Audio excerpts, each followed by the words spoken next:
How to reset your Shopee Pay PIN. So nakalimutan mo na ba ang iyong Shopee Pay PIN at gusto mong i-reset ito at na-enter mo na iyong Shopee Pay PIN number ay mali. Okay, so kailangan mo na nga na i-reset ang iyong Shopee Pay PIN.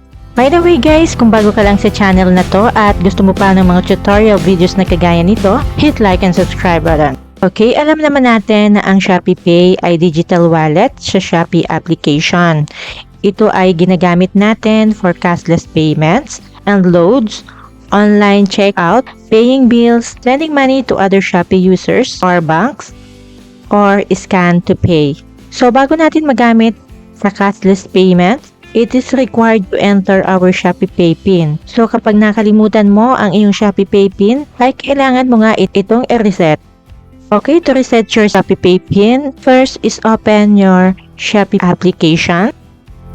Then dito sa bottom right corner of your screen, itap mo lang tong Me icon. Then under My Wallet, tap Shopee Pay. Then tap Settings. Then piliin mo tong PIN and Biometrics. Okay, itap mo to. At may dalawang pamimilian dito. Ang una ay Change Shopee Pay PIN at ang pangalawa ay Forgot Shopee Pay PIN.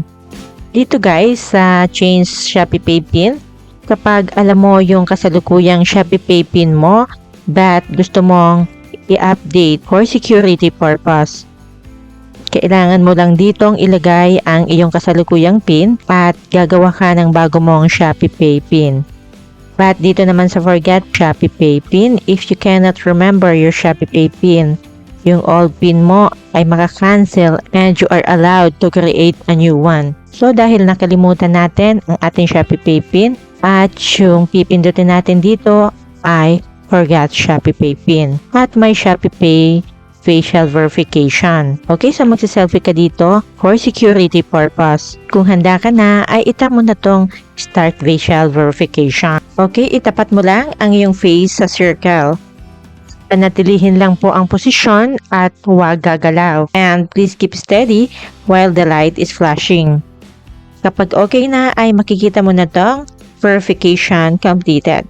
At maghintay ka lang po ng ilang saglit, then lalabas na tong Create Shopee Pay PIN. Gumawa ka po ng iyong Shopee Pay PIN. Ito po ay 6 digits. And to ensure account safety, iwasan mo po gumamit ng magkakasunod at paulit-ulit.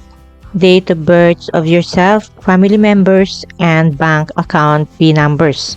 Okay, next, ay i-confirm mo po dito or enter again yung ginawa mo po kanina na Shopee Pay PIN. Then, after mo po magawa yan lahat, ay lalabas na tong Shopee Pay PIN set up successfully. So, ganun lang po kadali i-set up or i-reset ang ating Shopee Pay PIN. I hope na nakatulong itong video sa inyo and thank you for watching.